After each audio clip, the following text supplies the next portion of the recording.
என் வாயின் வார்த்தைகளும் இருதயத்தின் தியானமும் உம்முடைய சமூகத்தில் பிரீதியாய் இருப்பதாக. ஆமென். இந்த ஓய்வு நாள் பாடம் இது யோசுவாங்கிற புத்தகத்தில் என்ன டாபிக் வருமோ அதை பற்றி நிறையா வரும். ஆனால்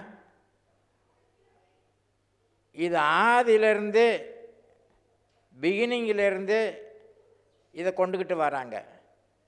இப்பொழுதெல்லாம் சரித்திரம் படிக்க சொன்னால் அதெல்லாம் நடந்து முடிஞ்ச கதை, சரித்திரம்லாம் எதுக்கு கதை இது அப்படிங்கிறாங்க. அந்த சரித்திரம் இருந்தால்தான் நாம் எப்படி வாழ முடியும் என்பது தெரியும். ஒவ்வொரு சரித்திரம் தெரியாமல் போய்விட்டால் அவன் தடுமாறுவான். ஐரோப்பா கண்டத்தையே கதிகலங்க வைத்த நெப்போலியன் 20 ஆண்டுகள் இரத்த ஆறு ஓடிச்சு. அவன் சென்றவிடமெல்லாம் வெற்றி. ஆனால் அவன் ரஷ்யாவின் மீது படையெடுத்த பொழுது அவன் குளிர்காலத்தில் எடுத்தான். அந்த குளிர்காலத்தில் அங்கே 6 லட்சம் சோல்ஜரோடு உள்ளே நுழைகிறான் ரஷ்யாவிலே. ரஷ்யா பரந்த நிலப்பரப்பு. ஆசியா கண்டத்திலும் ரஷ்யா இருக்கிறது, ஐரோப்பா கண்டத்திலும் ரஷ்யா இருக்கிறது. அப்படி 6 லட்சம் சோல்ஜரோடு சென்றவன் அங்கே ரஷ்யாவில் அலெக்சாண்டர் என்பவன் அங்கே இருக்கிறான். அலெக்சாண்டர் என்றால் இந்த கிரேட் அலெக்சாண்டர் கிடையாது, இவன் தளபதி.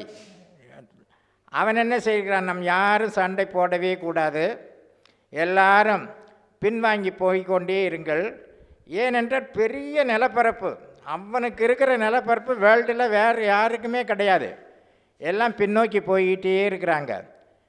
இந்த நெப்போலியன் பார்க்கிறான், படைகளெல்லாம் எல்லாம் ஊர் ஊராக சுற்றி பார்த்துக்கிட்டே இருக்குது. குடிக்க தண்ணி இல்லை, உண்ண உணவு இல்லை, சண்டை போட ஆள் இல்லை, பேசுறதுக்கு எதுவுமே கிடையல. அப்படியே சுற்றி கடைசியாக சண்டை போடாமலேயே 6 லட்சம் புருஷர்களில் 5.5 லட்சம் பேர் செத்துடுறாங்க. மீதி 50,000 பேரோடு தன்னுடைய நாட்டுக்கு திரும்புகிறான். ஒரு நாடு எதிர்த்து நிற்காமலேயே பின்வாங்கி போய்கொண்டே இருக்கும் பொழுது எந்த விதமான நன்மையும் பெற முடியாமல் வந்தவன் வீணாய் பறிகொடுத்து தோந்து போய்விட்டான். இது உலக சரித்திரம். அதே தப்பு தான் ஹிட்லர் செஞ்சான். ஜெர்மனி ஆண்டவன் அவனும் ரஷ்யா மீது படையெடுத்தான் இந்த குளிர்காலத்தில் தான். அப்படி எடுத்து போகும்பொழுது அவன் அங்கே மாட்டிக்கொண்டான். அவன் கடைசியாக தற்கொலை செய்து செத்துவிட்டான். அவன் உலகத்தை ஆள நினைத்தான். தி கிரேட் அலெக்சாண்டரும் உலகத்தை ஆள நினச்சி இந்தியா வரலைக்கு வந்தான். 10 வருஷம். அதுக்கு பிறகு எல்லா சோல்ஜர்லாம் நாடு திரும்பினோடனே போகிற வழியிலேயே இளம் வயசுலேயே 30, இந்த சரித்திரத்தில் இடம்பெற்ற அனைத்து ஹீரோக்களும் 34, 35 வயசை தாண்டி வாழ்ந்ததே கிடையாது. சயின்டிஸ்டாக இருந்தாலும் யாராக இருந்தாலும் பெரிய பெரிய கிரேட் அலெக்சாண்டர்லேருந்து எல்லாம் இளம் வயசுலேயே செத்து போகிறாங்க. அதனால் இந்த பகுதியில் யோசுவா என்று வரும்பொழுது யோசுவாவை பற்றி எந்த விதமான நிகழ்ச்சியும் கிடையாது. ஆனால் ஆபிரகாம், ஈசாக்கு, யாக்கோபு வாக்குத்தத்தம் பண்ணின அந்த, ஏனென்றால் முன்னாடி இருக்கிற அந்த சப்ஜெக்ட் தெரிந்தால்தான் பின்னாடி என்ன இருக்கிறது என்று தெரியுங்கிற காரணத்தினால முன்னோட்டமாக ஒரு நிகழ்ச்சி ட்ரையல் வருகிறது. வாக்குத்தத்தத்தின் சுதந்திரவாளிகள் நம்பிக்கையுடைய கைதிகள். வாக்கு சத்தத்தின் சுதந்திரவாளிகள் நம்பிக்கையுடைய கைதிகள் என்றால் இவ்வாறு ஆராய்ச்சிக்கு ஆதியாகமம் 3:17-24, உபாகமம் 6:3, யோசுவா 13:1-7, எபிரேயர் 12:28, லேவியராகமம் 25:1, 5-8, 13, எசேக்கியேல் 37:14-25, நிறைய பட்டியல் போய்கொண்டே இருக்கிறது. நானும் இந்த வசனத்தை எல்லாம் ஆராய்ந்து பார்த்து எழுதி பார்த்தேன். எழுதவும் முடியவில்லை, எழுதி முடிக்கவும் முடியவில்லை. அவ்வளவு வசனம். எல்லாம் ஒரு பக்கம் இருக்கட்டும் என்று எழுதி வைத்து விட்டேன். ஏனென்றால் முதலாவது சப்ஜெக்ட் பாடத்திலே வருவது என்ன என்று வாசித்து விட வேண்டும். அடுத்தது அந்த வசனம் சம்பந்தப்பட்ட இதுவும் இங்கே எழுதி வைத்திருக்கிறேன். அதையும் வாசித்து கம்பேர் பண்ணி நாம் பார்க்கலாம். யோசுவா 13:21 அது வசனம் இங்கே இருக்கிறது. அதிகாரங்களில் இஸ்ரவேல் கோத்திரங்களுக்கு பங்கிட்டு கொடுக்கப்பட்ட பகுதிகளை விளக்கி கூறுகிற நிலப்பரப்பு எல்லை குறிகளின் நீண்ட பட்டியல்கள் உள்ளன. இன்றைய வாசகர்களுக்கு அது தேவையற்ற பட்டியல் போல தோன்றலாம். ஆனால் அவை வாக்குத்தத்த தேசத்தை பற்றிய இறையியல் அர்த்தத்தை அடிப்படையாக கொண்டவை. அதை நாம் இன்று அறிவது முக்கியம். ஊர்ஜிதமான இந்த பட்டியல்கள் மூலம் அந்த தேசம் வெறும் கனவாக அல்ல, தொட்டுணரக்கூடிய அளவிடக்கூடிய வகையில் அவர்களுக்கு அருளப்பட்டதை இஸ்ரவேலர்கள் புரிந்து கொள்வதை தேவன் விரும்பினார். ஆனால் அந்த வாக்குறுதியை அவர்கள் நிஜமாக்க வேண்டியது இருந்தது. இது எப்படி இருக்குன்னா, ஒரு கல்யாண பத்திரிக்கையில் போடுவாங்க, பாட்டன் முப்பாட்டன் அவங்க பாட்டன் அவங்க வழி அவங்க பேரன் அவங்க புள்ள இப்பொழுது இருக்கிறவங்களுடைய பேரை போட்டு இவங்களுடைய குமாரன் குமார்த்தின்னு போடுவாங்க. அதே போல் தான் இதையும் பின்பற்றியிருக்கிறார்கள். ஆதியிலிருந்து எல்லாத்தையும் எடுத்துக்கிட்டு வராங்க. ஆம், அத்தேசத்தை தேவன் அவர்களுக்கு சுதந்திரமாக கொடுத்தார். அவர்களது பிதாக்களுக்கு அருளின வாக்குறுதியை நிறைவேறுதலாக ஒரு பரிசாக கொடுத்தார். இதோ இந்த தேசத்தை உங்களுக்கு முன்பாக வைத்தேன். நீங்கள் போய் கர்த்தர் உங்கள் பிதாக்களாகிய ஆபிரகாமுக்கும் ஈசாக்குக்கும் யாக்கோபுக்கும் அவர்களுக்கு பின்வரும் அவர்கள் சந்ததிக்கும் ஆணையிட்டு கொடுத்த அந்த தேசத்தை சுதந்திரித்து கொள்ளுங்கள் என்றார். உபாகமம் 1:8. ஆம், அவர்கள் ஆற்ற வேண்டிய பங்கும் இருந்தது. இப்பொழுதும் இந்த தேசத்தை பற்றி சொல்லும் பொழுது, இயேசு கிறிஸ்துவை சிலுவையில் அறையும் பொழுது அந்த பிலாத்து என்ன செய்தான்? கை கழுவிட்டான். எனக்கு இந்த இதுக்கு சம்மந்தம் இல்லைன்னு கை கழுவி அவங்க என்ன சொன்னாங்க? இந்த பாவம் எங்கள் மேலும் எங்கள் சந்ததி மேலும் எங்கள் பிள்ளைகள் மேலும் நாங்கள் ஏற்றுக்கொள்கிறோம் என்று சொன்னார்கள். அதனுடைய பலனாக கிபி 70 அந்த பாபிலோன் சாம்ராஜ்யத்தினுடைய மன்னன் நெபுகாத்நேச்சர் எல்லாத்தையும் அரெஸ்ட் பண்ணி கூட்டிகிட்டு போயிட்டான். அப்போது அதுக்கும் பிறகு இந்த இஸ்ரேல் மக்களுக்கு நாடுங்கிறதே கிடையாது, எல்லாம் நாடோடிகளாக போயிட்டார்கள். ஆனால் உலகத்திலேயே கோடீஸ்வரர்கள் யார் என்றால் இஸ்ரேல் மக்கள் தான். ஏனென்றால் அவருடைய பொருள் என்ன என்றால், வியாபாரம் என்ன என்றால் வைர வியாபாரம். ஒரு பல கோடி ரூபாயை பாக்கெட்டுக்குள்ளேயே வச்சுக்கிட்டு போவாங்க வைரத்தை. எங்கு சென்றாலும் அவர்களுக்கு கோடீஸ்வரர்கள் தான் வைரத்தை விற்றால். அப்படிப்பட்ட வேலை செய்தவர்கள் உலகத்திலே 2000 ஆண்டுகளாக நாடு இல்லாமல் ஊர் இல்லாமல் இங்கே நாட்டை பற்றி தான் வருகிறது, ஊரை பற்றி தான் வருகிறது. அவர்களும் ஆரம்பத்திலேயே அவர்கள் நாடோடிகளாக இஸ்ரேலிலிருந்து வந்தவர்கள் இங்கே கேரளாவிலையும் சர்ச்சு கட்டி அங்கேயும் யூதர்கள் இருக்கிறார்கள். நாங்கள் எல்லாம் டூர் போனப்போ நிறைய டூர் நான் கூட்டிக்கிட்டு போவேன். காலேஜ் ஸ்டூடெண்ட், மற்றபடி பாலிடெக்னிக் எல்லா இதுவும் கூட்டிகிட்டு போகும்போது சரித்திர சம்மந்தப்பட்ட எல்லா இடத்தையும் பார்த்துருக்குறேன். ஆனால் அந்த என்னன்னாக்கா அந்த யூதர்களோட ஆலயமெல்லாம் அங்கே இருக்கிறது கேரளாவில். இந்த யூதர்களை பற்றி வரும்பொழுது இப்படி என்ன நடக்கிறது என்றால், 2000 ஆண்டுகளாக நாடு இல்லாமல் நாடோடிகளாக இருந்த பொழுது 1950 அந்த யூதர்கள் என்ன செஞ்சாங்க? அவங்க அமெரிக்கா எல்லா இடத்துலையும் சிதறி போயிட்டாங்க. அணுகுண்டை கண்டுபிடிச்சவனே ஐன்ஸ்டீன்கிற ஒரு யூதன் தான். அவன் கண்டுபிடிச்சது தான் யூதன். ஏன்னா அந்த வேர்ல்டு வாருக்கு முன்னாடி அதுக்கு பிளான் போட்டு கொடுத்தவன். ஏன்னா ஹிட்லர் நிறைய பேர்த்த கொன்னான். 6 லட்சம் யூதர்களை கொன்று குவித்தான், சித்திரவதை பண்ணி குவித்தான் யூதர்களை. அந்த யூதர்களை கொல்வதற்கு யூதனையே தேர்ந்தெடுத்து ஈச்சமேன்கிறவனை ஒருத்தனை தேர்ந்தெடுத்து அவனுக்கிட்ட பவர் கொடுத்து எல்லாத்தையும் சுட்டு தள்ளுறான்னா. அதில் அதுக்கு பிறகு தோந்த பிறகு அவனை ஈச்சு மேனை எங்கடா போடுறான்னா அவன் காட்டில் போய் ஒளிஞ்சிக்கிட்டான். இப்படி யூதர்களுக்கு அன்றையிலிருந்து இன்றைய வரலைக்கும் பிரச்சனை பிரச்சனை பிரச்சனை, நாடு பிரச்சனை, ஊர் பிரச்சனை. இன்றைக்கும் பெரிய ஒரு வார் நடந்து கொண்டு இருக்கிறது இஸ்ரேலில். சுற்றி இருக்கிறவங்கெல்லாம் கல்ஃப் கண்ட்ரி, முஸ்லீம்கள் இருக்கிறது. இது மட்டும் ஒரு சின்ன கண்ட்ரி. அவனை அடிக்கலாம்னு இவனை ஈஸியாக முடிச்சிடலான்னு நான் பார்க்குறான். ஏன்னா அந்த அளவுக்கு கல்ஃப் கண்ட்ரி என்ன செய்கிறான், எல்லாம் ஆயுதம் வெப்பன்ஸு எல்லாம் செஞ்சு வச்சுக்கிட்டு இவன் மேலே தாக்குதல் நிறையா நடத்துகிறான். இவன் இன்றைக்கி வெப்பன்ஸ் வெளில வந்து அமெரிக்காவுக்கும் இந்தியாவுக்கும் சப்ளை பண்ணக்கூடிய அளவுக்கு பெரியதொரு இது கண்டுபிடிப்பெல்லாம் கண்டுபிடிச்சி இஸ்ரேல் மக்கள் வாழ்ந்து வச்சிருக்கிறாங்க. அவங்கக்கிட்ட இருந்தால் எல்லாம் வாங்குகிறாங்க.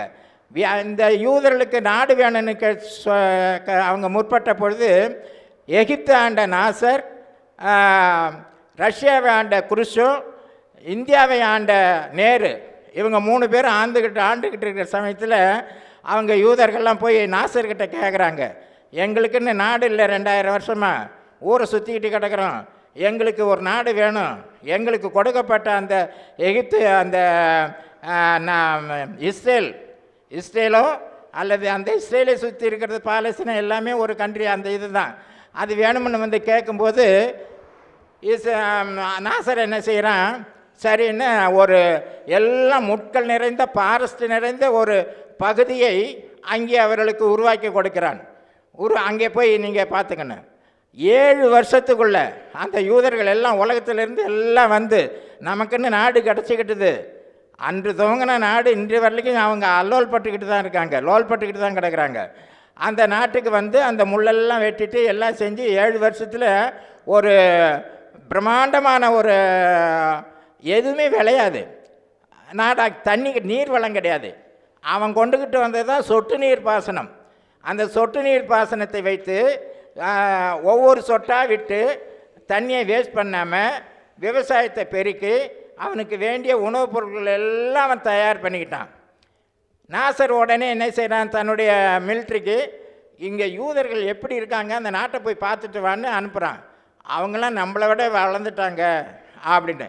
சரி, இவங்களை இப்படியே விட்டாக்க போச்சு, இவங்களை அழிக்கணும், நீங்கள் எல்லாம் படையை திரட்டிக்கிட்டு போய் அந்த இதில் அவன் வேறு மிலிட்ரி வேறு வச்சுருக்கான், அழிச்சிருன்னு சொல்கிறான். அங்கேருந்து படையை திரட்டிக்கிட்டு வந்துக்கிட்டு இருக்காங்க. வந்துக்கிட்டு இருந்தோம்னா இத்தனாம் தேதி இத்தனை மணிக்கு கரெக்டாக அந்த நாட்டை இந்த கிழமை அழிச்சிடணும்னு வந்துக்கிட்டு இருக்குது படை. இவனுக்கு செய்தி கேட்குறான், என்ன முடிஞ்சுதான்னு. முடிஞ்சது. என்ன முடிஞ்சது, திட்டம் போட்டு வந்த படைகள் அனைத்தையும் இஸ்ரேல் படைகள் நொறுக்கி அடுக்கி எல்லாத்தையும் துவம்சம் பண்ணிட்டாங்க, தோந்துட்டான். ஏனென்றால் தேவனுடைய பிள்ளைகள், தேவனால் உருவாக்கப்பட்டவர்கள், அவர்களுக்காக தேவன் அங்கே வாதாடுகிறார். அந்த நாசருடைய படை, எகிப்தினுடைய படை அழிந்து விட்டது. அதன் பிறகு இன்று வரையிலும் அந்த நாடு பிரச்சனைக்குரியதாகவே இருந்து கொண்டிருக்கிறது. இருந்தாலும் அமெரிக்கா அதற்கு முழு சப்போர்ட் இருக்கிறது. அமெரிக்காவுக்கு வெப்பன்ஸ்லாம் செஞ்சு கொடுக்கக்கூடிய அளவுக்கு அவனுக்கிட்ட இல்லாத வெப்பன்ஸை இவன் செஞ்சு கொடுக்குறான். அவ்வளோ பெரிய இதாக இருக்குது.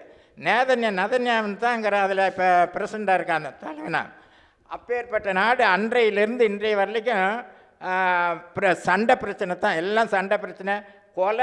கொலை எங்கே விழுதுனாக்க, கடவுள் இறைவன் படைத்த சமுதாயத்திலே கொலை காயின் வந்து ஆபேலை கொல்றான். கொலை அங்கே தான் நடக்குது. அந்த கொலை நடந்ததுலேருந்து இன்றைய வரைக்கும் கொலைக்குரிய ஒரு கொலைக்களமாகத்தான் அந்த சந்ததியே வந்து கொண்டே இருக்கிறது. பெரிய பெரிய இழப்பை சந்தித்து கொண்டு இருக்கிறார்கள். இருந்தாலும் வாழ்ந்து கொண்டு இருக்கிறார்கள், வளர்ந்து கொண்டு இருக்கிறார்கள், உலகம் பூராக இருக்கிறார்கள். அவர்கள் தான் சயின்டிஸ்ட்லையும் சரி, கண்டுபிடிப்புலையும் சரி, எல்லாவற்றிலும் போர் ஆயுதங்களில் உருவாக்குறதுலையும் சரி எல்லாம் செஞ்சுக்கிட்டு இருக்காங்க. இந்த முஸ்லீம் கண்ட்ரி பூரா திண்டாடிக்கிட்டு இருக்கு, என்ன செய்யணும்னு தெரியாமல். முஸ்லீம் கண்ட்ரி வளர்ந்து நிறைய வெப்பன்ஸ் எல்லாம் வச்சு அடித்து பார்த்தானோ முடியல. இப்படிப்பட்ட சூழ்நிலையில் அந்த நாடு வரும்பொழுது என்ன நடக்குதுன்னா, இது நவம்பர் 29 வகுப்புக்காக படிக்க வேண்டிய பாடம்னு வரும்போது ஆம், அத்தேசத்தை தேவன் அவர்களுக்கு சுதந்திரமாக கொடுத்தார்.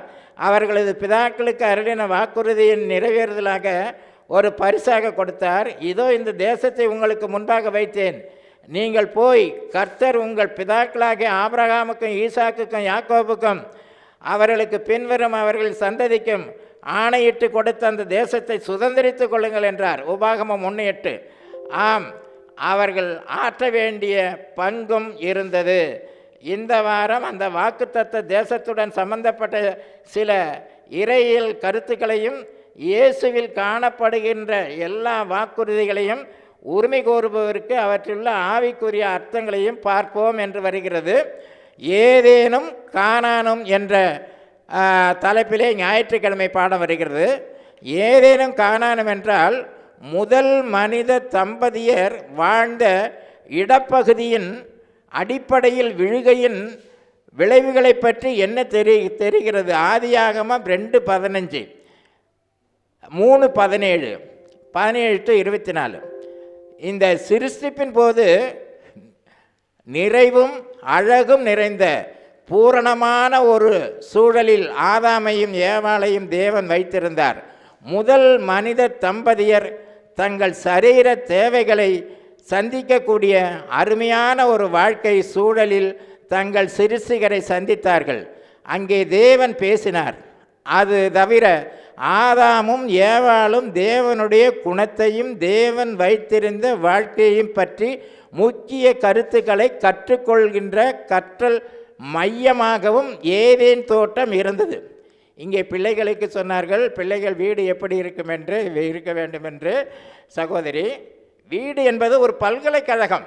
எல்லா அறிவு, ஆற்றல், திறமை, புத்தி, ஞானம் எல்லாம் வீட்டில் தான் வளருது. வீட்டு தான் தாய் தகப்பன் தான் கிரேட். அவங்களுடைய டீச்சருங்க எல்லாமே, அது அவங்க படித்தவங்களாக இருந்தாலும் படிக்காதவங்க இருந்தாலும் அவங்ககிட்ட ஒழுக்கம், நேர்மை எல்லாமே இருந்தது. அதனால் இங்கே எப்படி வருது? அந்த ஏதேன் தோட்டம் நிறைவான அந்த ஏதேன் தோட்டத்தை படைக்கும்பொழுது மனிதனுக்கு வேண்டிய தேவையான அனைத்து சௌகரியங்களையும் வசதியையும் படைத்துவிட்டு உண்ண காய்கறிகள், பழங்கள், அவர்களுக்கு இருப்பதற்கு அருமையான சூழ்நிலை எல்லாம் ஒரு ரம்மியமான ஒரு தோட்டம் எல்லாவற்றையும் உருவாக்கி அதிலே அவர்களுக்கு வேண்டியதெல்லாம் படைத்து வைத்துவிட்டு நீங்கள் ஆண்டு கொள்ளுங்கள் என்று கொடுக்கிறார். சும்மா விட்டு காட்டில் விடலை. அதனால் என்னன்னாக்கா தேவன் கொடுத்திருந்த இடத்தை இழந்தார்கள். ஏதேன் தோட்டம் நிறைவான வாழ்க்கையின் அடையாளமாக இருக்கிறது. அந்த நோக்கத்தை பற்றி வாக்குத்தத்த தேசத்தின் கருத்திலிருந்து ஆராய்வோம். கோத்திர பிதாக்கள் வாக்குத்தத்த தேசத்தை எவ்வாறு புரிந்து வைத்திருந்தார்கள்? ஆதியாகமம் 3:14-15, ஆதியாகமம் 26:3-24, ஆதியாகமம் 28:13 அந்த வாக்குறுதிகளின் சுதந்திரவாளிகளாக வாழ்வது பற்றி அட்வென்டிஸ்டுகளின் கருத்து என்ன? எபிரேயர் 6:11-15 இந்த வசனம் வருகிறதெல்லாம் இந்த உட்கார்ந்து இந்த ஒரு வாரமாக எல்லா வசனத்தையும் எழுதி வைத்து விட்டேன். அந்த எழுதி வைத்த இங்கே வேதத்தில் தேடி தேடி வாசித்தால் அதெல்லாம் நாட்கணக்கில் வரும். இதெல்லாம் பெரிய ஒரு இதாக இருக்கும் என்று எழுதி வைத்து வேண்டுமென்றால் எடுத்து சொல்லிக்கலாம் என்று. தேவன் காண்பித்த தேசத்திற்குள் ஆபிரகாம், அதையும் கடைசியாக வாசித்து விடுகிறேன். சென்றபொழுது விசுவாசத்தால் அந்த தேசம் அவருக்கும் அவரது சந்ததியாருக்கும் வாக்குத்தத்த தேசமாக மாறியது. அது 400 வருடங்களாக வாக்குத்தத்த தேசமாக இருந்தது. அது அந்த கோத்திர பிதாக்களுக்கு சொந்தமான தேசம் அல்ல. அதை தங்கள் பிள்ளைகளுக்கு சுதந்திரமாக கொடுப்பதற்கு அதை சம்பாதித்து பெற்றிருக்கவில்லை. ஏதேன் தோட்டம் தேவனுக்கு சொந்தமானதாக இருந்தது போல வாக்குத்தத்த தேசமும் அவருக்கே சொந்தமானது. ஏதேன் தோட்டத்தில் இருப்பதற்கான உரிமையை பெற்ற ஆதாமும் ஏவாளும் ஒன்றும் செய்திருக்கவில்லை. அதுபோல வாக்குத்தத்த தேசத்தை பெறுவதற்கு எந்த தகுதியும் அடைவதற்கு இஸ்ரவேலர் எதுவும் செய்திருக்கவில்லை. வாக்குத்தத்த தேசத்தை ஓர் ஈவாக கொடுப்பதற்கு தேவனே முன்வந்தார். அத்தேசத்தை சொந்தம் கொண்டாட இஸ்ரவேலர் எந்த உரிமையும் பெற்றிருக்கவில்லை. உபாகமம் 9:4-6 தேவ கிருபையால் மட்டுமே இஸ்ரவேலர்கள் அதை சொந்தமாக்க முடியும். ஏனென்றால் வேதம் தெளிவாக சொல்லுகிறது, நிறைய வசனங்களில் பூமியும் அது நிறைவும் கர்த்தருடையது, பூமியில் உண்டான எல்லாம் இறைவனுக்குரியது என்று வேதத்தில் தெளிவாக எல்லா இடத்திலேயும் வருகிறது. பூமி மாத்திரமில்லை, பூமியில் என்னென்ன இருக்கோ, பூமிக்கு அடியில் தங்கம் இருந்தால் இப்போ கவர்மெண்ட்டுக்கு சொந்தம், அதே போல் அது கடவுளுக்கு சொந்தம்.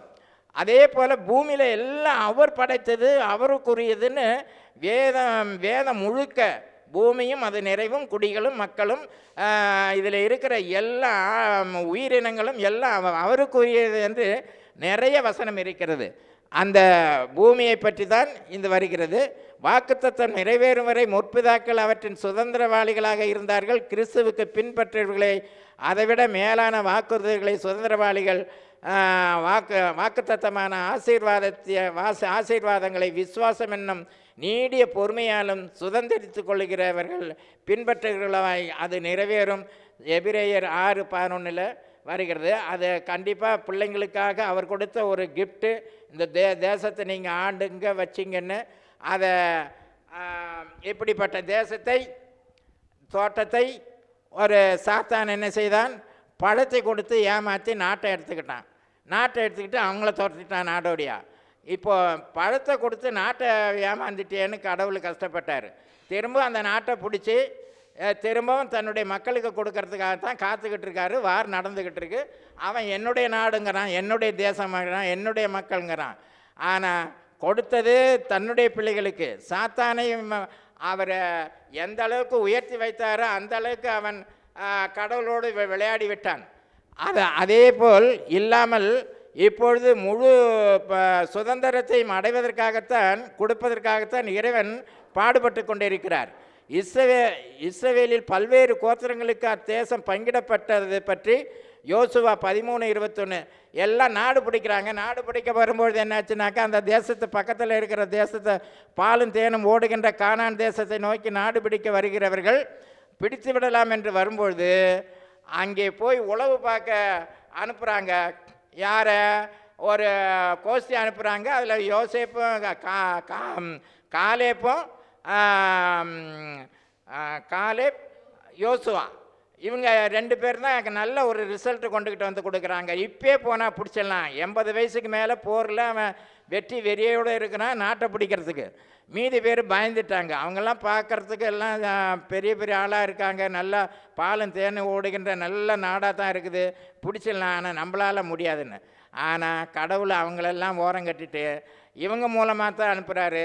அந்த பாலும் தேனும் ஓடுகின்ற கானான் தேசத்திற்குள் பிரவேசித்த 2 நபர்கள் யோசுவாவும் காலேப்பு மட்டும்தான். மீதி அங்கேருந்து புறப்பட்ட மக்கள் எவ்வளவு பேர்னாக்க 6 லட்சம் புருஷர்கள். எகிப்திலிருந்து புறப்பட்ட மக்கள் 6 லட்சம் புருஷர்களில் அந்த 5,98,000 எல்லாம் செத்துடுறாங்க. 2 பேர் தான் மிஞ்சுது. 6 லட்சத்தில் 2 பேர் தான் அந்த பாலும் தேனும் ஓடுகின்ற கானான் தேசத்துக்குள் பிரவேசிக்கிறார்கள். எந்த சூழ்நிலையிலும் தன்னுடைய மக்களை அவர் கைவிடவே இல்லை. அவர்தான் முன்னின்று நடத்துகிறார், அவர்தான் பாதுகாக்கிறார், அவர்தான் பராமரிக்கிறார், அவர்தான் போஷிக்கிறார். இன்றைக்கு கூட இந்த வார் வந்தப்போ உக்ரைன் ரஷ்யா போர் வந்தப்போ உக்ரைன் ரஷ்யாவின் தானிய களஞ்சியம். இந்த வார் வந்தப்போ ஒரே வாரத்தில் பிடிச்சிடலான்னு நினச்சாங்க. ஆனால் முடியல. வேர்ல்டு ஃபுல்லாக ஒன்றா சேர்ந்து அந்த உக்ரைனுக்கு போர் தளவாடங்களை கொடுத்து பாதுகாத்த தொட்டு பிடிக்க முடியல. அதனால் என்னன்னாக்க இந்த மற்ற நாடு கல்ஃப் கண்ட்ரி பூரா சேர்ந்து இஸ்ரேலை அடிக்கிறாங்க, இஸ்ரேலை தாக்குறாங்க. அவங்களாலையும் பிடிக்க முடியல இஸ்ரேலை. இஸ்ரேலுக்கு ரஷ்யா வெப்பன்ஸ் கொடுத்துக்கிட்டு இருக்குது. இப்படியாக இந்த நாட்டு போராட்டம், சண்டை, இந்த இன போராட்டம் எங்கே பார்த்தாலும் பற்றி எரிந்து கொண்டே இருக்கிறது நாடு பிடிக்கும் தேசம். நான் பசங்களுக்கு சொல்லுவேன், இன்றைக்கு வல்லரசு என்று சொல்லுகிறார்களே ரஷ்யா, அமெரிக்கா, வேர்ல்டில் இருக்கிற எல்லா நாடும் நான் தான் வல்லரசு என்று. ஏனென்றால் என்னுகின்ற அணுகுண்டு இருக்குன்னு. அந்த அமெரிக்காவினுடைய ஜனாதிபதி வெளியில் வரும்பொழுது அவர் கப்பலில் போனாலும் ஃப்ளைட்டில் போனாலும் ஒரு சூட்கேஸ் இருக்கும். அந்த சூட்கேஸ் என்னன்னாக்க, அந்த சூட்கேஸை திறந்தால் சண்டை வாரினாக்க இவங்க வேறு எங்கே இருந்தாலும் சரி அணுகுண்டு போடுறதுக்கு அதுக்கு அத்தாட்சியாக அதில் தான் எல்லாம் இருக்குது. அவர் பக்கத்தில் ஆளை வச்சு என்ன சுவிட்சோ அதை வச்சா தான் அணுகுண்டு போட முடியும் அடுத்த நாட்டு மேலே. ஒரு நாட்டு மக்களை அழிப்பதற்கும் நாட்டு மக்களை பில்டிங்கை கட்டடத்தெல்லாம் உடைப்பதற்கும் இன்றைக்கு விஞ்ஞானம் முன்னேறி இருக்கிறது என்றால் அதனால் என்ன பிரயோஜனம்? ஒன்றும் உக்ரைனில் வந்து லட்சக்கணக்கான சோல்ஜருங்க சேர்த்தாங்க. ரஷ்யாவிலும் அதே போல் 2 லட்சம் சோல்ஜருங்க சேர்த்தாங்க. இப்போ சுற்றி முஸ்லீம் கண்ட்ரியில் இருக்கிறவங்களும் இஸ்ரேல் மக்களை அடித்தாங்க. அவங்களும் ஒரு இனத்தையே க்ளோஸ் பண்ணக்கூடிய அளவுக்கு அடித்து அவங்களாம் பாதாள சுரங்கம் வெட்டி பாதாளத்துக்குள்ளேயே நிறைய வெப்பன்ஸை வச்சு முஸ்லீம்கள்லாம் அவங்களும் சண்டை போடுறாங்க. அவங்களுக்கு ஈக்குவலாக இவங்களும் தன்னை வளர்த்துக்கிட்டு இன்றைக்கி எல்லாம் எதில் வளர்ந்து போயிருக்குன்னா, மனிதன் மனிதனை கொல்வதற்கு, சாகடிப்பதற்கு. ஒரு இது பார்த்தேன், பீரங்கி வருகிறது, 2-3 பீரங்கி 4 பீரங்கி வருகிறது. 1000 பேர் எல்லாம் சோல்ஜர் எல்லாம் கூட்டமாக வராங்க. இவன் பீரங்கி போட்டு அடிக்கிறான். அடிக்கும்போது எல்லாம் டப்பு டப்பு டப்பு டப்புன்னு எல்லாம் புற்றீசல் போல் வரவங்களெல்லாம் ஈசல் எப்படி செத்து மடிதோ அது போல் செத்து மடிகிறாங்க. ஒரு மனு குலத்தை அழிப்பதற்காக இந்த விஞ்ஞானம், இந்த வசதி, இந்த போர், இந்த பராக்கிரமம் தேவையா? இதுதான் இன்றைக்கி நடந்துக்கிட்டு இருக்கு. இதெல்லாம் வேண்டான்னு தான் இயேசு கிறிஸ்து சமாதானம், சந்தோஷம் அவர் பிறக்கும்போதே அவர் சொன்னார். தேவதூதர்கள் பாடினார்கள், உன்னதத்திற்கு பறக்கு மகிமை உலகில் சமாதானம், உன்னதத்திற்கு பறக்கு மகிமை உலகில் சமாதானம், இந்நில மானிடர் மேல் பிரியம் என்றென்றும் உண்டாக, இந்நில மானிடர் மேல் பிரியம் என்றென்றும் உண்டாக. கடவுளுக்கு மனிதர் மேல் வைத்த பிரியத்தின் காரணமாக என்னைக்கு இருக்கணும், இவர் மக்கள் எங்களோடு கூட இருக்கணும், என்னோடு கூட இருக்கணும்னு அவர் இந்த உலகத்தில் வந்தார். வந்து அவர் நம்ம போல் இந்த பாவிகளெல்லாம் மீட்கிறதுக்கு இரத்தத்தை சிந்தி விலைக்கிரயம் கொடுத்து நம்மளை மீட்டிருக்கிறாரு. விலைக்கிரயம் கொடுத்து மீட்டிருக்காரு. நாம் நமக்கு உரியவர்கள் அல்ல, பூமியும் நமக்கு உரியதல்ல, பூமியும் இறைவனுக்கு உரியது. நம்முடைய அவர் சொல்கிறாரு, my son give me thine heart, என் மகனே உன் இருதயத்தை எனக்குத்தான் அப்படிங்கிறாரு. ஏன்னா இருதயத்தை தான் முதல்ல தாயின் கற்பத்தில் முதல்ல உருவாக்குறாரு, படைக்கிறாரு. அதனால் அந்த இருதயத்தில் நான் வந்து வாழணுன்னு இதுங்கிறாரு. இன்றைக்கி உலகம் இறைவனை புறக்கணித்து விட்டு இன்றைக்கு வந்து தன்னுடைய பராக்கிரமத்தை காட்டி கொண்டிருக்கிறது. மனிதனுடைய பராக்கிரமம் இறைவனுடைய பார்வையில் ஒன்றுமில்லை. சரி, உன்னுடைய பராக்கிரமத்தை அப்படியே வச்சுக்கின்னு வந்தது பாரு கொரோனா. உலகத்தில் உலகம் பூராவும் பிணம் விழாத நாடே கிடையாது, சாவாத நாடே கிடையாது. பராக்கிரமாக சொன்ன நாடெல்லாம் செத்து மடிஞ்சுது கொரோனாவில். அது இவ்வளவுக்கு கண்ணுக்கு தெரியாத வைரஸு. அந்த வைரஸை வச்சு ஏன் இவன் தான் பீரங்கி குண்டு எல்லாம் செஞ்சு வச்சுருக்கானே, துப்பாக்கி எல்லாம், போர் பஸ்ஸு, ரபேல் போர் விமானம் எல்லாம், ஏதாவது ஒன்று வச்சு அடிக்க முடியுமா? அடித்தாக்கா ஆளை தான் அடிக்கணும். ஏன்னா அது ஆளுக்குள்ளே நுரையீரலில் தான் போய் உட்காந்துக்கிட்டுது. நீ அடிச்சினா நான் இவன் தான் தாண்டா சாவான்னு நிறைய பேர் செத்தாங்க, மாண்டாங்க. இன்றைக்கி உலகம் மனிதனை மறந்த தொட்டு, இறைவனை மறந்த தொட்டு மனிதனை அடிச்சுக்கிட்டு சாவறான், குண்டு போட்டு சாவடிக்கிறான். மாட மாளிகை கூட கோபுரம் பில்டிங் எல்லாம் அப்படியே இடிஞ்சு போய் தொங்கிக்கிட்டு இருக்குது.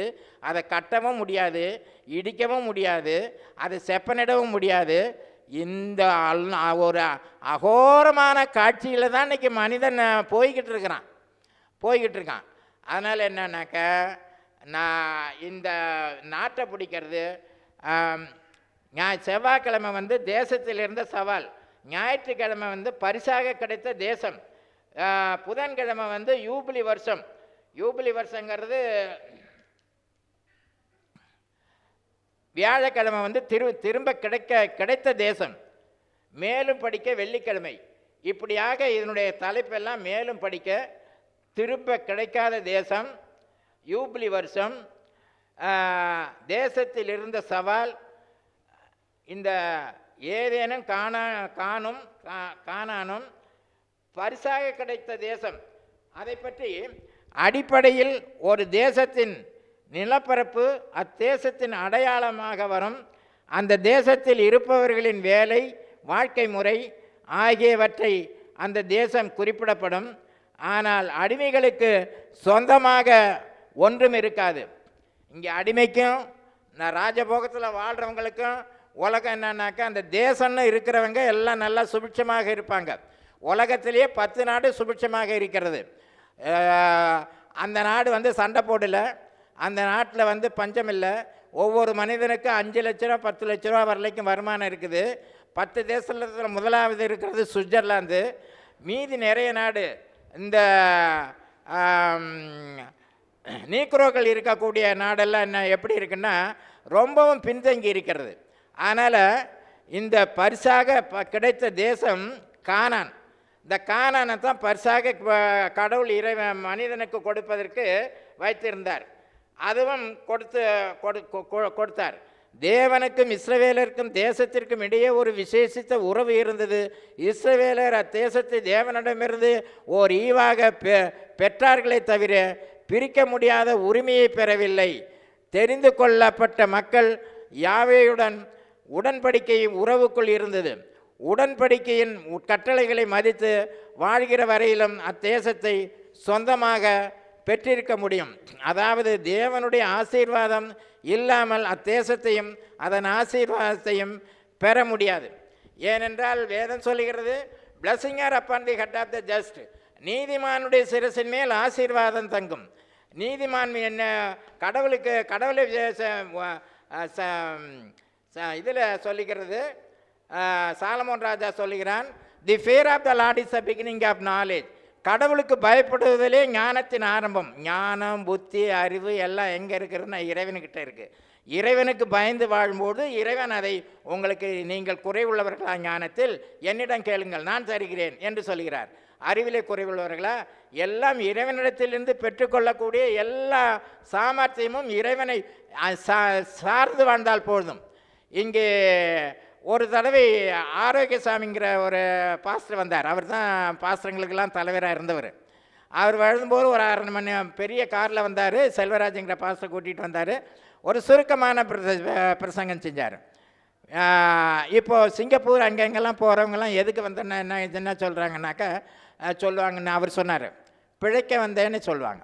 ஆனால் வேதம் சொல்லுகிறது, ஆமோஸில் சொல்லப்பட்டிருக்கிறது, கர்த்தரை தேடுங்கள் அப்பொழுது பிழைப்பீர்கள். இன்றைக்கி கர்த்தரை தேடுறவங்க யாருமே கிடையாது. இன்றைக்கி சுகபோகமாக வாழணும், செல்வ சீமானாக வாழணும், லக்ஸரியாக இருக்கணும் என்று வாழ்க்கையை பற்றி நினைக்கிறார்களுடைய கர்த்தரை தேடுங்கள் அப்பொழுது பிழைப்பீர்கள் என்று வேதம் சொல்லுகிறது. கர்த்தரை தேடுகிறவர்கள் ஒரு நாளும் கெட்டு போனதில்லை. கர்த்தரை தேடினவர்கள் எல்லாம் பெற்று சுபிட்சமாக வாழ்கிறார்கள். கர்த்தரை தேடாதவர்கள் எதை பெற்றாலும் வாழ முடியாமல் எல்லாவற்றையும் விட்டு சாகிறார்கள். அதுதான் உலகம் பூராவும் நடந்துக்கிட்டு இருக்கிறது. உலகம் பூராவும் அறிவு பெருகி போச்சு. அறிவு பெருக்கத்தால் தான் இன்றைக்கி எல்லா மனித சமுதாயமே இன்றைக்கி நிறைய வெப்பன்ஸை செஞ்சு வச்சுக்கிட்டு, ரஃபேல் போர் விமானத்தை வாங்கி வச்சுக்கிட்டு, எல்லாம் நான் வானிலும் பறந்து அடிப்பேன், நான் நீரிலும் கடலுக்கு அடியிலிருந்து நான் அணுகுண்டை அனுப்புவேன், ஃப்ளைட்டிலும் வருவேன், கப்பலிலும் வருவேன், தரைப்படையிலும் பீரங்கி வைத்து அடிப்பேன் என்று எல்லாம் இன்றைக்கு கொந்தளித்து போயிருக்கிறது. வாரு வாரு வாரு என்று வாரிக்கொண்டிருக்கிறார்கள். மக்களுடைய உயிரை பிணமாக வாரிக்கொண்டிருக்கிறார்கள். இதுதான் இந்த உலகம். ஆனால் கர்த்தரை தேடக்கூடிய அந்த அறிவு இருக்கிறதா என்றால், அமெரிக்காக்காரன் கர்த்தரை வைத்து தான் இந்த தேசத்தை ஆரம்பிக்கிறேன் என்று சொன்னான். ஆனால் அவன் ட்ரம்ப் சொன்னான், எல்லார் வீட்டிலையும் பைபிள் இருக்கணும்னு. பக்திலாம் வசனம் இருக்கிறது, அவனுக்கிட்ட பக்தி இருக்கிறது. அவன் வார் தொடுப்பதற்கு வார் யார் யார் சண்டை போடணுமோ அவங்களுக்கெல்லாம் வெப்பன்ஸ் சப்ளை பண்ணிட்டு அது ஒரு வியாபாரமாக வச்சு நாட்டை எல்லாம் கெடுத்து கொண்டு இருக்கிறார்கள் தலைவர்கள். என்ன தலைவர்கள்? எல்லாம் பொய்யனும் புழுகனும் திருடனும் எல்லாம் மொல்ல மாதிரியும் எல்லாம் கொலகாரனும் ஆளக்கூடிய ஒரு நாடு வல்லரசு. என்ன அரசு? வல்லரசு. எதுக்கு வல்லரசு? கட்டடத்தை இடிப்போம், உயிரை கொல்லுவோம், நாட்டை பிடிப்போம். நாட்டை பிடிச்சி தான் சுடுகாடாக வச்சிருக்கேன், நாட்டை அதை பிடிச்சி என்ன பண்ண போகிறேன்? இப்படிப்பட்ட உலகத்தில் தான் அந்த கடைசி காலத்தில் வாழ்ந்துக்கிட்டு இருக்கோம். ஆனால் நாம் கடைசி காலத்தில் வாழ்ந்தாலும் யாரெல்லாம் இயேசுவை தெய்வமாக பிடித்து கொண்டார்களோ அவர்களெல்லாம் ரம்மியமாக, சுபிட்சமாக, சமாதானமாக, சந்தோஷமாக, மகிழ்ச்சியாக இருக்கிறார்கள். யாரெல்லாம் பணத்தையும் பலத்தையும் வைத்து, பலத்தினாலும் அல்ல பராக்கிரத்தினாலும் அல்ல என் ஆவியினாலே எல்லாம் ஆகும் என்று சகரியா 4:4 சொல்லப்பட்டது போல் பலம் பணம் இறைவனுடைய பார்வையிலே ஒன்றும் இல்லை. எத்தனை குண்டு போட்டாலும் கொரோனா வந்து அந்த கண்ணுக்கு தெரியாத வைரஸை சாவடித்த உயிர் லட்சக்கணக்கில் சாவடிச்சது ஒரு குண்டு கூட அழிக்க முடியாது. ஒரு குண்டு கூட ஒரு நாட்டை கூட அழிக்க முடியாது. நாடு ஒவ்வொரு நாட்டிலையும் அமெரிக்காவிலேருந்து நாடு பூரா உலகம் பூரா எப்படி அந்த இதில் எல்லாம் எகிப்தில் பிணம் விடாத தலைச்சன்கள் சாகாத வீடே இல்லை, எல்லாம் செத்து அழுகுறலாக கேட்டுதோ, அதே போல் கொரோனா வந்தப்போ அந்த அமெரிக்காவிலே இந்தியா கிட்ட பிச்சை எடுத்தது, எங்களுக்கு மாத்திரை கொடுங்க, எங்களுக்கு மாத்திரை இல்லை. அவன் மனிதன் வாழ்வதற்கு வேண்டிய வாழ்வாதாரம் எதுவுமே இல்லாமல் மனித சமுதாயத்தை கொன்று குவிக்கக்கூடிய கட்டடங்களை, மாட மாளிகை, கூட கோபுரம் எல்லாவற்றையும் இடித்து சாம்பலாக்கக்கூடிய இதை வைத்திருக்கிறான். மனிதனை ஒரு சனப்பொழுதிலே கை தட்டின உடனே கொண்டு போட்டு எல்லாம் ஒரே நேரத்தில் அழிக்கக்கூடிய, ஒரு நாட்டையே க்ளோஸ் பண்ணக்கூடிய, நான் பட்டனை தட்டினால் ரஷ்யா காலிங்கிறான். அவன் சொல்கிறான், நான் அனுப்புடா, நான் ஒரு பட்டனை தட்டினா வர குண்டை அப்படியே பிடிச்சிக்குவேன் அப்படிங்கிறான். இதில் தான் போட்டி போட்டுக்கிட்டு இருக்காங்களே ஒழிஞ்சு கடவுளை யாருமே தேடலை. ரஷ்யாவும் கிறிஸ்தவ நாடு தான், கிறிஸ்தவ நாடு இல்லை, அது கம்யூனிஸ்டம். ஆனால் அங்கே தான் கிறிஸ்தவமும் வளர்ந்தது. அந்த நேரத்தில் தான் நிறைய பேர் கிறிஸ்துவுக்காக கொலை செய்யப்பட்டார்கள். அப்போ எல்லா நாட்டிலையும் கிறிஸ்தவர்கள் இருக்கிறார்கள், கிறிஸ்துவை பற்றி தெரியும், எல்லாம் தெரியும். அவர்களை ஓரம் கட்டிவிட்டு, வேதத்தை ஓரம் கட்டிவிட்டு, என்னுடைய பலம் என்ன, பராக்கிரம் என்ன, நான் நினைத்தால் அமெரிக்காவை காலி பண்ணுவேன், ரஷ்யா சொல்லுது. அமெரிக்காக்காரன் சொல்கிறான், ஒரு பட்டனை தட்டுனா 20,000 கிலோமீட்டருக்கு அந்தாண்ட இருக்கிற ரஷ்யா சாம்பல்ங்குது. இப்படி தான் மனுஷன் இறைவனை விட்டு விட்டு தன்னுடைய பலத்தையும் தன்னுடைய அறிவையும் நம்பி வாழ்கிறான். அவனுடைய அறிவெல்லாம் மனித சமுதாயத்தையும் மனிதன் வாழ வேண்டிய வாழ்வாதாரத்தையும் அழிப்பதற்குண்டான ஒரு ஞானமாக இருக்கிறதோ ஒன்று, விஞ்ஞானமாக இருக்கிறதோ ஒழியே மனிதனை நித்திய காலமாக வாழ்வதற்கு இயேசு கிறிஸ்து மட்டும்தான் பிளான் போட்டு கொடுத்துருக்கிறாரு. அந்த பிளானில் அறிஞ்சிக்கிட்டு நம்ம எல்லாம் கரெக்டாக வந்து இருக்கிறோம், கரெக்டாக கடவுளை வணங்குறோம். ஏன்னா நீ பிழைக்க வேண்டுமென்றால் இயேசுவை தேடு, பிழைப்புக்கு எங்கேயும் ஓட வேணாம், இருக்கிற இடத்துல இருந்து தேடு, எல்லாம் கிடைக்கும், எல்லாம் கொடுப்பார் அப்படின்னு. எல்லாம் இன்றைக்கி பெரிய பெரிய பதவியில் இருக்கேன், நான் பெரிய அந்தஸ்தில் இருக்கேன், நான் கட்சியில் பெரிய மந்திரியாக இருந்தவன் இருக்கிறவன்லாம் குடும்பத்தில் நிம்மதி இல்லை, சமாதானம் இல்லை, சந்தோஷம் இல்லை, எல்லாம் இருக்குது. ஒன்றுமில்லாத நம்மளை போல் இருக்கிறவங்க தான் நிம்மதியாக இருக்கிறோம், சந்தோஷமாக இருக்கிறோம். இப்போ சர்ச்சுக்கு வரோம், ஆலயத்தை தொடரோம், ஆலயத்தில் இறைவனை தொடரோம்.